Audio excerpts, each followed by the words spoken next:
Hola con todos, buenos días. En esta oportunidad lo que haremos es tratar la temática de derecho procesal penal. En una primera parte, de una manera muy general, exponer las generalidades del mismo y adicionalmente hablar de la ley 906 de 2004 para posteriormente concentrarnos en algunos aspectos puntuales que pueden ser de utilidad en la prueba y posteriormente hablaremos un poco del procedimiento abreviado. La ley 600 no se la tocará toda vez que, pese a que es un sistema que aún continúa vigente, pues es de muy poca usanza. Entre los principios rectores, acciones y sujetos procesales, tenemos que los principios rectores son aquellos mismos que ya habíamos estudiado dentro del penal general. Recordemos, tendríamos la igualdad, tendríamos la integración, el fin principal de la dignidad humana, entre los principales también la favorabilidad, entre los principales principios rectores. Ahora bien, los sujetos procesales, tenemos que el primer sujeto procesal es la Fiscalía General de la Nación. Y esta está facultada para adelantar el ejercicio de la acción penal, investigar los hechos delictivos, identificar sus autores y partícipes y promover la acusación ante los jueces. Asimismo, la Fiscalía investiga, acusa, organiza registros, allanamientos y demás, realiza cadena de custodia a los elementos materiales probatorios, dirige la función de policía judicial, vigila la integridad de la protección a las víctimas, testigos y peritos y presenta acusación ante el juez del conocimiento. También solicitan medidas requeridas para el restablecimiento de las víctimas y la reparación integral, y toda actuación que dé impulso, dirección y ejecución del proceso penal. Otra de las partes como sujeto procesal es la defensa. La defensa está a cargo del abogado que designe el imputado o uno que sea designado por la Defensoría Pública. Debe hacerse desde la captura o formulación de imputación dependiendo del caso. La defensa debe ejercerse todos los derechos y facultades de los tratados internacionales, así como también los relativos a derechos humanos pertenecientes al bloque de constitucionalidad ratificados por Colombia. El imputado es la persona que está vinculada al proceso penal desde la formulación de imputación o desde la captura.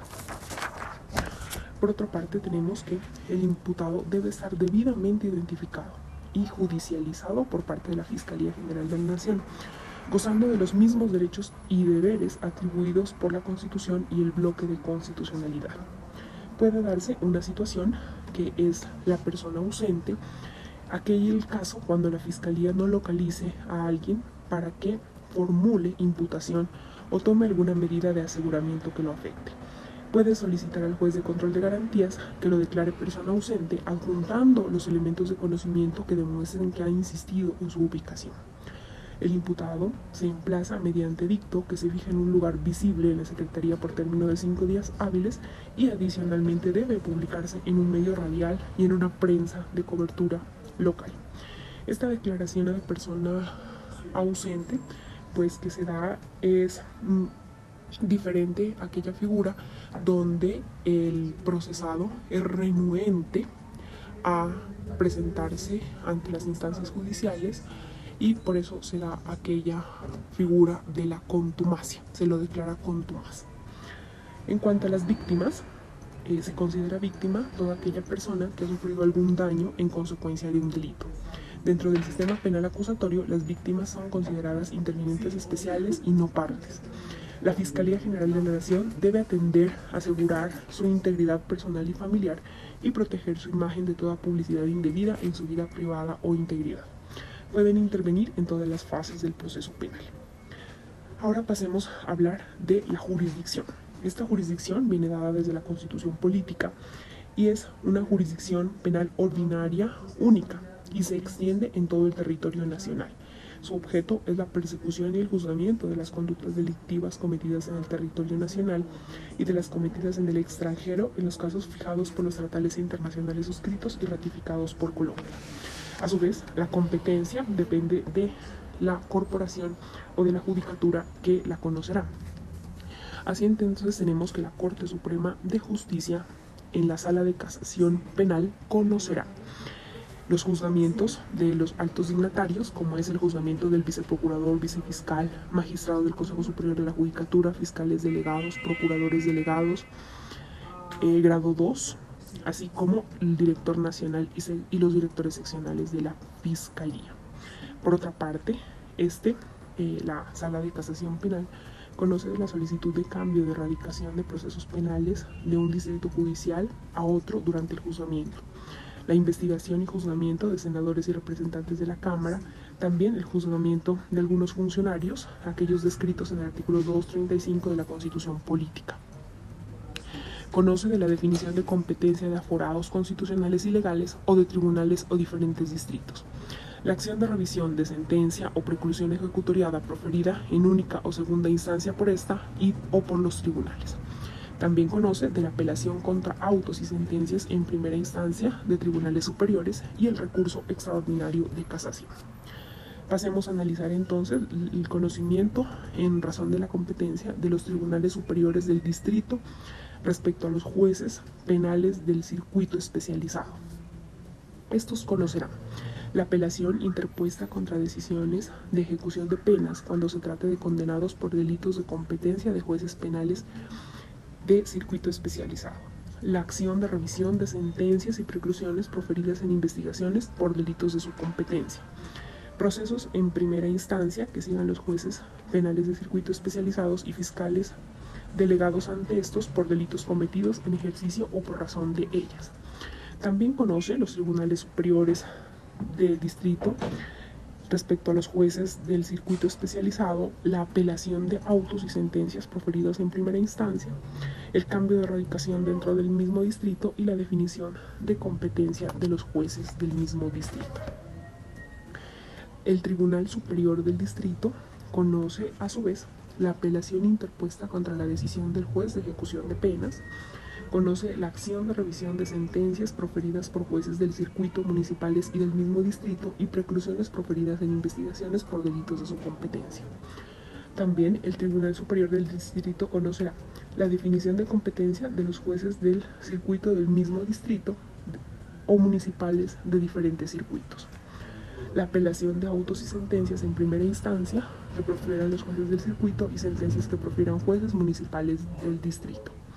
Conocerán el Tribunal Superior del Distrito las solicitudes de cambio de erradicación dentro del mismo distrito y también, en primera audiencia, de las actuaciones que se sigan a los jueces del circuito de ejecución de penas y medidas de seguridad municipales y de menores de familia, penales militares, procuradores provinciales, procuradores grado 1, personeros distritales y municipales cuando actúan como agentes del Ministerio Público en la acción penal. Tenemos que la competencia de los jueces penales de circuito es la siguiente: la apelación de autos de jueces penales municipales cuando ejerzan la función de control de garantías. También los procesos sin asignación especial toda vez que tienen una competencia residual y la definición de competencia de los jueces penales o promiscuos municipales del mismo circuito. En cuanto a los jueces penales municipales, estos conocerán de los delitos por violencia intrafamiliar e inasistencia alimentaria, conoce la función de control de garantías, delitos contra el patrimonio económico cuya cuantía no supere los 150 salarios mínimos, delitos de lesiones personales, los delitos querellables, los delitos informáticos y los delitos contra animales. Así, pasamos entonces a estudiar la actuación procesal. La actuación procesal nos indica que los derechos fundamentales de las personas intervinientes dentro del proceso penal deben respetarse prevaleciendo siempre lo establecido en tratados internacionales y convenios ratificados por Colombia, la tenencia acusatoria aplicable a Colombia y los preceptos constitucionales de 1991 que hablen sobre derechos humanos y derecho internacional humanitario.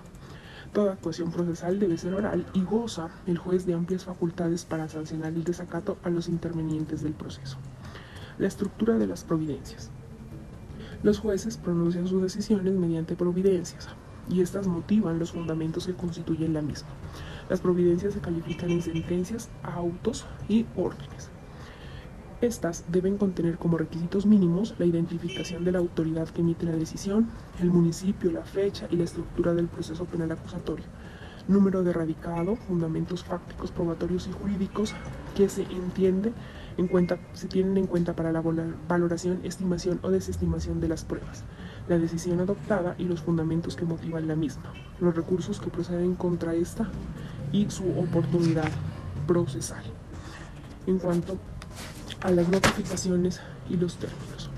La notificación es la forma para comunicarse entre el juez y las partes. La regla general es la notificación por estrados y produce efectos de manera plena. Se entiende notificado por estrada las personas que concurran o no a la audiencia y quedan ejecutoriadas al finalizar la audiencia.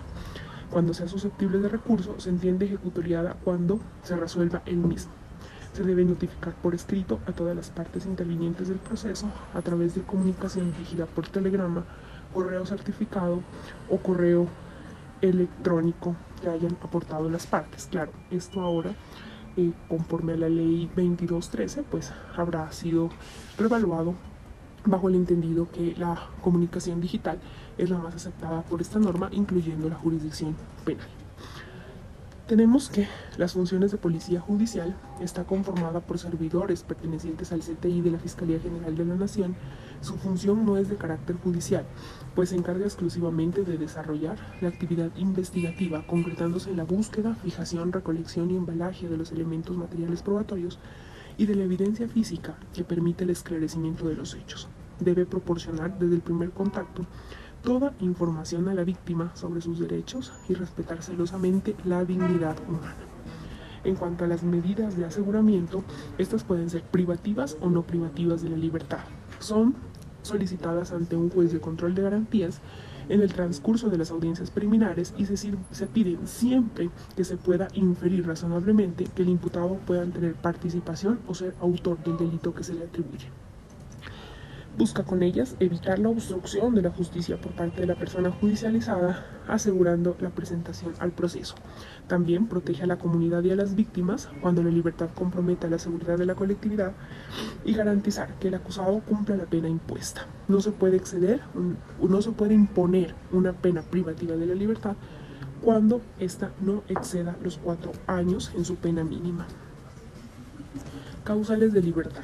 Esas se encuentran descritas en el artículo 317 y dan paso a las audiencias de libertad por vencimiento de términos. Operan cuando se ha cumplido la pena, decretada la preclusión o absolución del condenado como consecuencia de la aplicación del principio de oportunidad, de cláusulas de acuerdo pactado entre el fiscal y el imputado o acusado y se haya habido aceptación por parte del juez. Transcurridos 60 días contados a partir de la formulación de imputación, no se haya realizado la acusación. Esto tiene unas excepciones que pues depende de la especialidad, del tipo de los delitos, incluso del número de procesados, para que estos días varíen. En el juicio, en la fase final del proceso penal, es la fase final del proceso penal y lo conforman diversas audiencias. Una de estas es la audiencia de formulación de acusación, la segunda es la audiencia preparatoria y la otra es la del juicio oral. Así, la última es la de la lectura de la sentencia. En cada una de estas audiencias se delimitan los temas que serán debatidos en el juicio oral y la fijación de los elementos de convicción que podrán practicarse en dicha audiencia, donde, siendo elementos materiales probatorios o evidencia física, se convertirán ya en pruebas. La audiencia de formulación de acusación es la Fiscalía, para formular acusación, tiene que presentar el escrito de acusación. Este se conoce como el instrumento procesal remitido por el fiscal al juez competente, mediante el cual la Fiscalía presenta formalmente acusación contra un individuo al que se considera le cabe responsabilidad penal por autoría o participación en la comisión de un hecho ilícito. Lo presenta la Fiscalía solo en los casos en que, de los elementos materiales probatorios y la evidencia física o información legalmente obtenida, se puede afirmar con probabilidad de verdad que la conducta delictiva existió y que el imputado es autor o partícipe. Con la presentación del escrito de acusación se activa el juicio oral. El imputado y la defensa, antes de la celebración de la audiencia de formulación de acusación, puede obtener una copia del escrito con el ánimo de conocer y preparar su intervención en la audiencia. Esta audiencia, las víctimas adquieren su condición de víctimas, son reconocidas como tal, y la Fiscalía debe descubrir los elementos materiales probatorios que pretendan hacer valer en dicho juicio. En esta etapa, el juez debe aprobar o no los acuerdos realizados entre las partes. En caso de aceptarlos, se procede a fijar la pena y sentencia. Asimismo, en caso de que se acepten los cargos, comporta una rebaja hasta de la mitad de la pena imponible, acuerdo que se consignará en el escrito de acusación. Audiencia preparatoria. Tiene como fin último la fijación de las pruebas que serán valer en el juicio oral y el señalamiento de la fecha de la iniciación del juicio. En esta audiencia, las partes manifiestan las observaciones al procedimiento de descubrimiento de elementos materiales probatorios, en especial si fue efectuado fuera de la sede de audiencia de acusación y ha quedado completo. En caso de no estarlo, el juez lo rechazará. La defensa debe descubrir los elementos materiales probatorios y la evidencia física que hará valer en juicio oral. La Fiscalía y la defensa deberán enunciar la totalidad de las pruebas que harán valer en la audiencia de juicio oral y público. Las partes deben manifestar si tienen interés en hacer estipulaciones probatorias. Como ya se han enunciado, ya se conocen cuáles serán y entonces ya podrán hacer esas estipulaciones probatorias. En caso de lo cual se decretará un receso para poder estipular estas mencionadas estipulaciones. De igual forma, las partes solicitarán la exclusión, rechazo o inadmisibilidad de los medios de prueba de conformidad con las reglas establecidas de este código. Resulten inadmisibles, impertinentes, inútiles, repetitivas o encaminadas a probar hechos notorios que por ningún motivo requieran prueba. En caso de que se acepten cargos en el transcurso de la audiencia, se procederá a dictar sentencia, reduciendo hasta en la tercera parte la pena a imponer. En la audiencia del juicio oral, el juez escucha la presentación del caso por parte de la Fiscalía, esta es obligatoria, y por la defensa, que es facultativa. Los alegatos finales de los intervinientes y la práctica de pruebas que se ordenaron en la audiencia preparatoria finalmente toma la decisión que será de reflejar en la sentencia. La alegación final y presentación del caso es el primero de los puntos a agotarse dentro de esta diligencia. Inicia con el juicio oral con la alegación inicial, en donde se le concede la palabra al acusado para que se declare inocente o culpable. En caso de declararse culpable, tiene derecho a una rebaja de pena de una sexta parte de la pena que se le imponga. Por el contrario, se procede a la presentación del caso. Cuando haya un preacuerdo entre la defensa y la Fiscalía, el fiscal indicará al juez para que acepte o rechace dicha manifestación y no puede el juez imponer una pena superior a la previamente acordada. Una vez escuchado el escrito de acusación, la Fiscalía procede a presentar la teoría del caso y la defensa a hacer lo mismo si lo quiere. En cuanto a la práctica de pruebas, el fin de la prueba es llevar al conocimiento al juez, más allá de toda duda razonable, los hechos y circunstancias, materia del juicio y los de responsabilidad penal del acusado como autor o partícipe. Pueden controvertirse o contradecirse por la contraparte y solo tienen en cuenta las pruebas que se practique en presencia del juez. Y finalmente tienen lugar los alegatos de las partes e intervinientes. De esa manera, entonces, una vez finalice la práctica de pruebas, el fiscal o el defensor puede solicitar la absolución perentoria del acusado. Las partes proponen oralmente los argumentos que se deriven del análisis de las pruebas, iniciando el fiscal, luego el representante de víctimas y el Ministerio Público. Finalmente, el defensor. Si la Fiscalía controvierte los argumentos de la defensa, esta última puede hacer una réplica, la decisión o sentido del fallo. La decisión se da a conocer en forma oral y de manera pública, e individualizando los cargos, los enjuiciados y la pena y las sentencias en donde el fallo fuere condenatorio. Una vez hecho esto, se le concederá la palabra a la Fiscalía y a la defensa para que refieran las condiciones de la defensa, familiares, sociales, modo de vivir, antecedentes y etc. Es importante mencionar que también hay unas formas anormales de terminación del proceso penal. Estas pueden ser los preacuerdos, cuando las partes entre la defensa con la venia del imputado. Esto hubo una pregunta en el fallido concurso de que si tenía primacía la palabra del defensor o del imputado, pues será la del imputado con la Fiscalía, logrando un beneficio que le permita aceptar la responsabilidad y con esto poder obtener la decisión de culpabilidad, pero con unas consecuencias más benignas. También encontramos la preclusión, que tiene unas causales específicas para la aplicación de esa figura de la preclusión. Por otra parte, también está el principio de oportunidad, que es cuando la Fiscalía, en su potestad que le da el artículo 250, puede renunciar o suspender la acción penal. Y encontramos también la figura del allanamiento a cargos.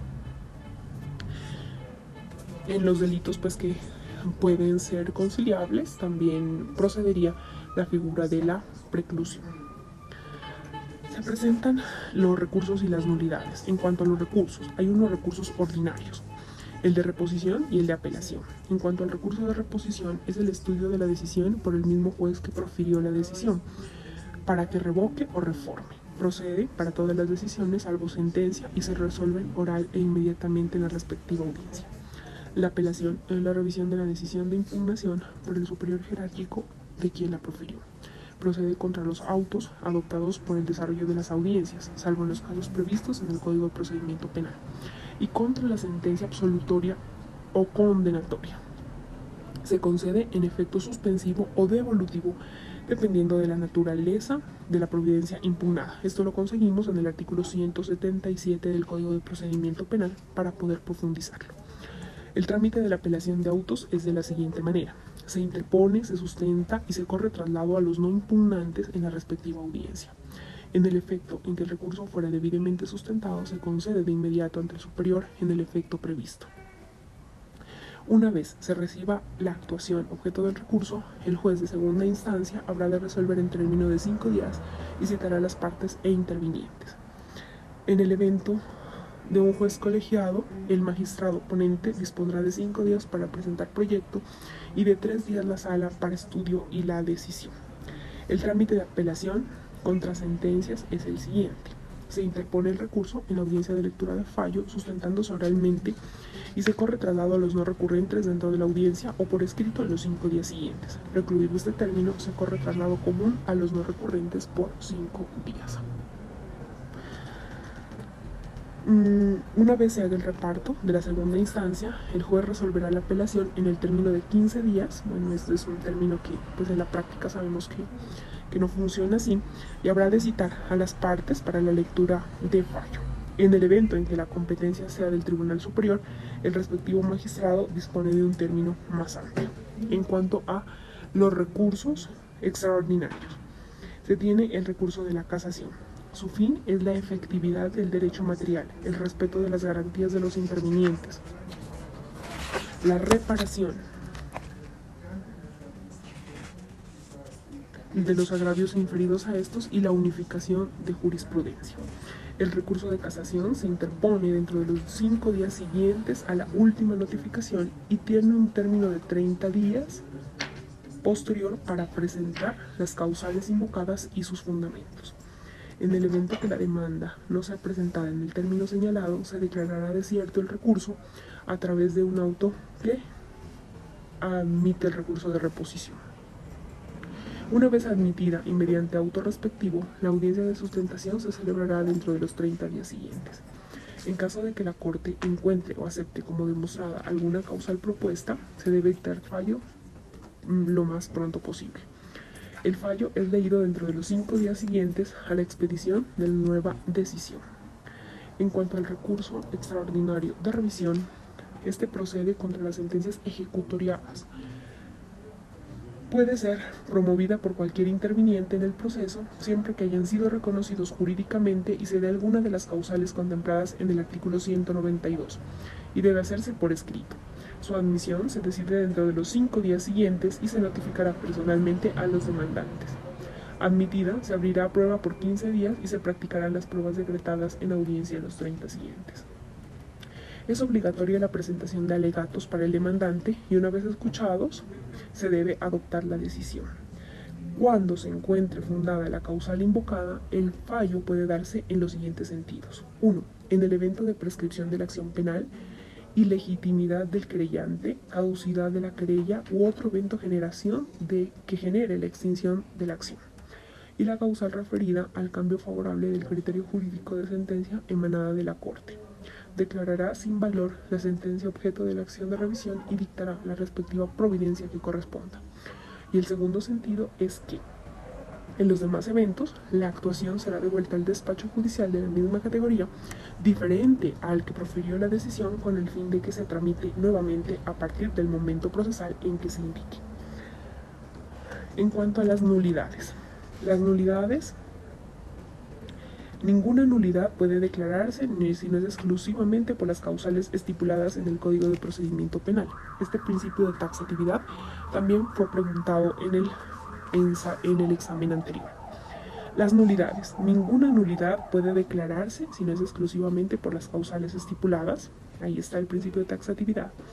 Y en cuanto a la nulidad derivada de prueba ilícita, se debe excluir del proceso toda prueba obtenida por la violación de garantías fundamentales. Nulidad por incompetencia del juez. Es nula la actuación que se haya adelantado ante un juez que no sea competente por razones de fuero o porque su conocimiento está asignado a los jueces penales de circuito. Nulidad por violación de garantías fundamentales. Es nula cualquier actuación que viole el derecho de defensa o el debido proceso en los aspectos sustanciales. Las pruebas dentro del proceso penal. Una es la prueba testimonial. Se hace bajo la gravedad del juramento. Toda persona está en la obligación de rendir el testimonio que le sea solicitado en juicio oral. Nadie está obligado a rendir declaración en contra de su cónyuge, compañero o compañera permanente dentro del cuarto grado de consanguinidad o segundo de afinidad. Las personas impedidas físicamente para concurrir a la audiencia pueden hacerlo a través de audio, video u otro sistema de reproducción a distancia, o se realizará la recepción del testimonio en el lugar en que se encuentre. Los testigos deben valorarse en el orden en que las partes lo soliciten y siempre primero los de la Fiscalía y posteriormente los de la defensa, esto extendiendo ese derecho de última palabra que tiene siempre la defensa. El interrogatorio cursado a testigos. Inicia practicándose el interrogatorio directo, que es el realizado por la parte que ofreció el testimonio como prueba. Posteriormente se realiza el contrainterrogatorio por la parte sobre los temas abordados en el directo. Puede la parte que realizó el interrogatorio directo intervenir nuevamente, denominado redirecto, y por último ocasión, intervenir la contraparte en un contrainterrogatorio sobre lo hablado en el redirecto. Esto en una especie de embudo, donde se va filtrando las temáticas a ser interrogadas. Las facultades del Ministerio Público: puede intervenir y oponerse a las preguntas, así como también puede hacerlo el juez en casos excepcionales. La prueba pericial. Esta procede siempre que sea necesaria la valoración que requiera conocimientos científicos, técnicos, artísticos o especializados.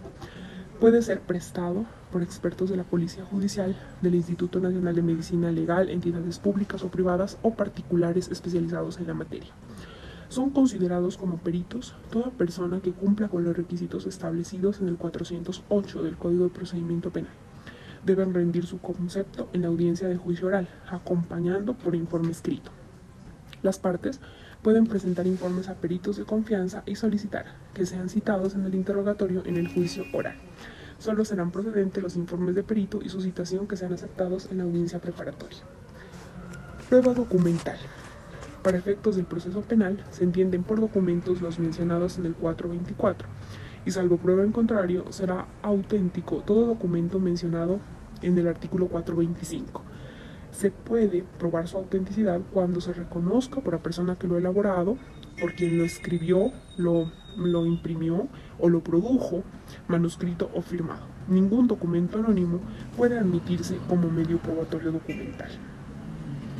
La inspección. El juez puede ordenarla en casos excepcionales y se practica fuera de la sala de audiencias en los casos que sea imposible su exhibición y autenticación en ella, y por previa solicitud de la Fiscalía o Defensa. Se decreta cuando resulte de vital importancia para fundamentar la sentencia, cuando no exista otro medio técnico para lograr el cometido, por economía sea la mejor inspección, las condiciones del lugar a inspeccionar no tengan alteración alguna y que no constituya un peligro para los intervinientes, que sea imposible realizar la exhibición de autenticación de la evidencia en audiencia. La prueba de referencia es toda declaración realizada fuera del juicio oral y empleada para probar o excluir los elementos del delito.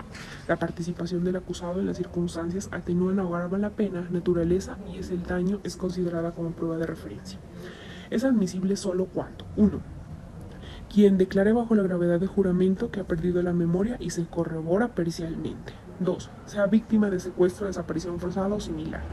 3. Padece de una enfermedad grave que le impide declarar. 4. Ha fallecido la persona. 5.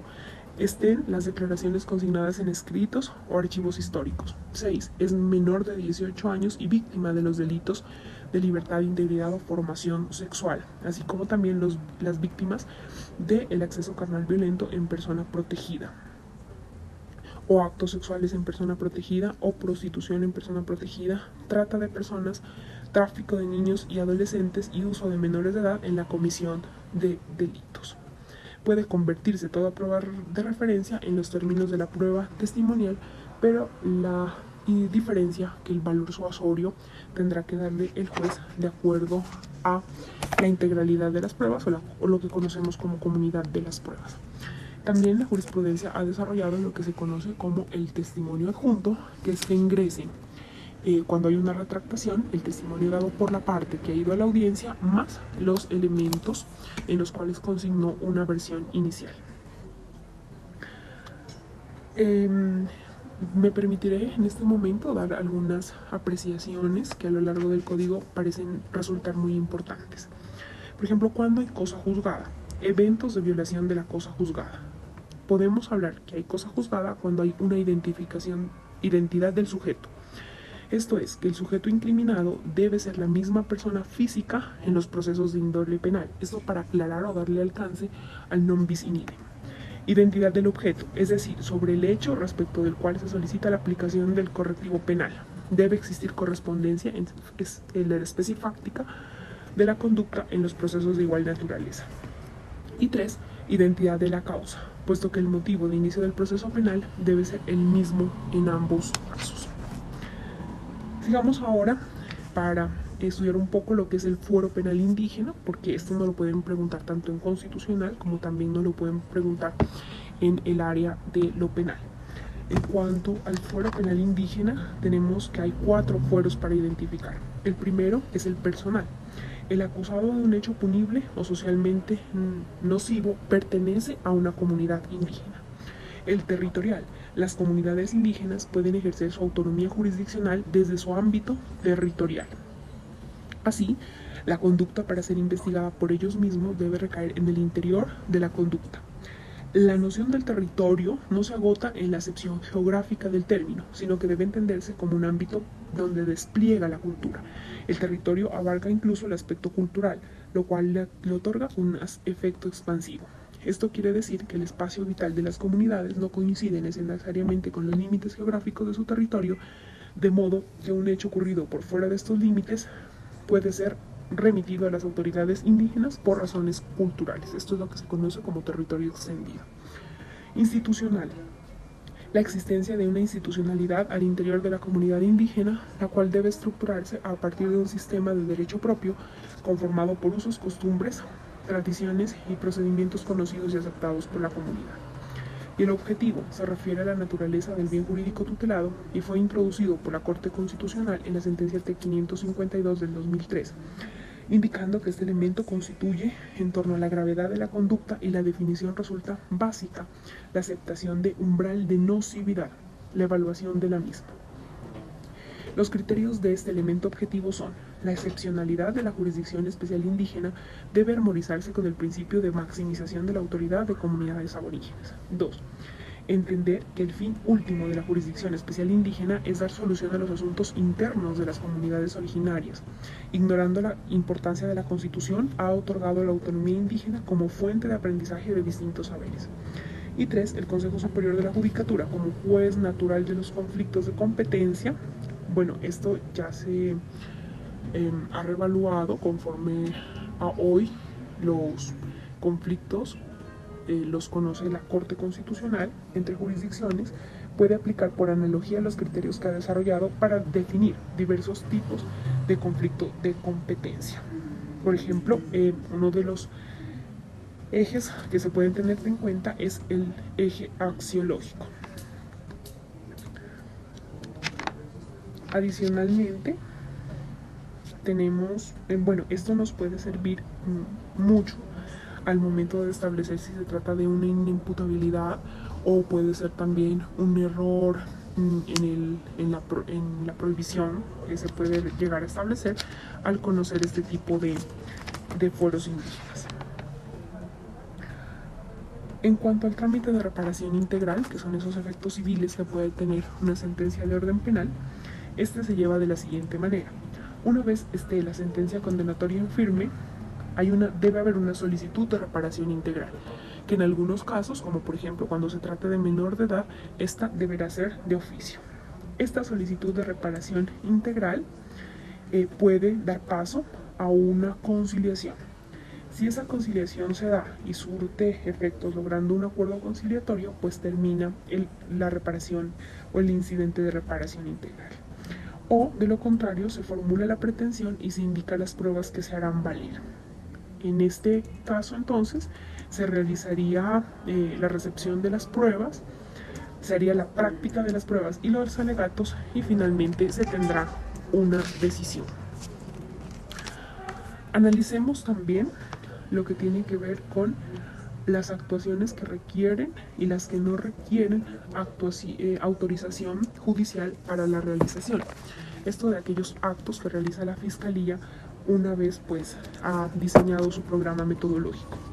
Las actuaciones que no requieren, autorización judicial previa para la realización son la inspección en el lugar de los hechos, inspección a cadáver, inspección en lugares distintos al hecho, exhumación, registros de allanamientos, retención de correspondencia, interceptación de comunicaciones, recuperación de información producto de la transmisión de datos a través de redes de comunicación, vigilancia y seguimiento de personas, vigilancia de cosas, análisis e infiltración de organización criminal, actuación de agentes encubiertos, operaciones encubiertas contra la corrupción, entrega vigilada, búsqueda selectiva en base de datos y exámenes de ADN que involucren al indiciado o imputado.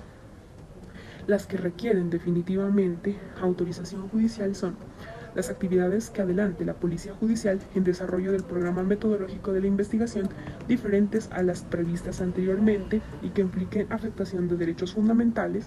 También la requieren la inspección corporal, el registro personal y la obtención de muestras que involucren al imputado.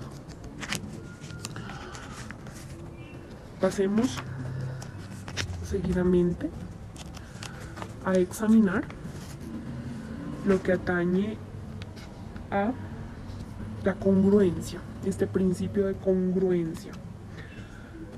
Formas del quebrantamiento de la congruencia. El juzgador, al dictar sentencia, desborda el marco fáctico o la condena por un delito distinto al que fue objeto de acusación. Incluye circunstancias de agravación no deducidas en el calificatorio o desconoce los atenuantes que allí se reconocieron. Deja de considerar una o varias conductas punibles respecto de las cuales ha debido pronunciarse. Condena a una persona que no fue acusada.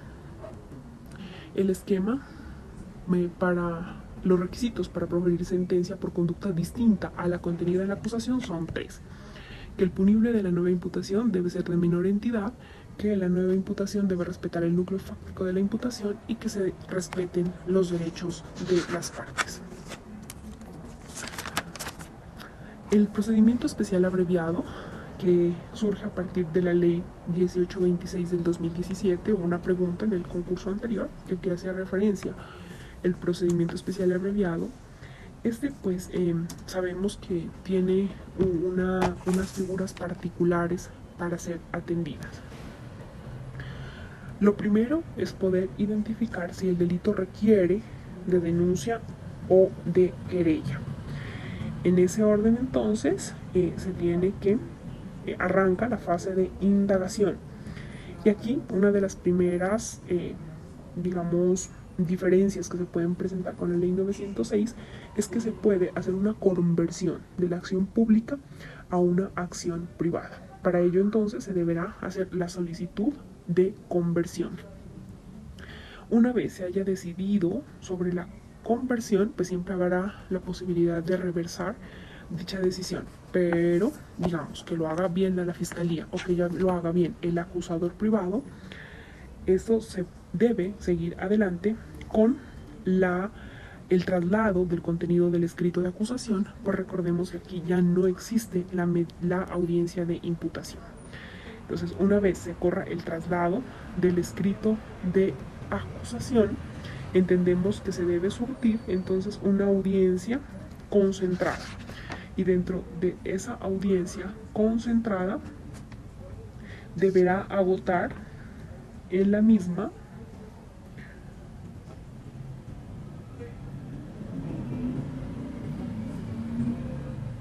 lo propio de la audiencia de acusación y la audiencia preparatoria en un mismo acto.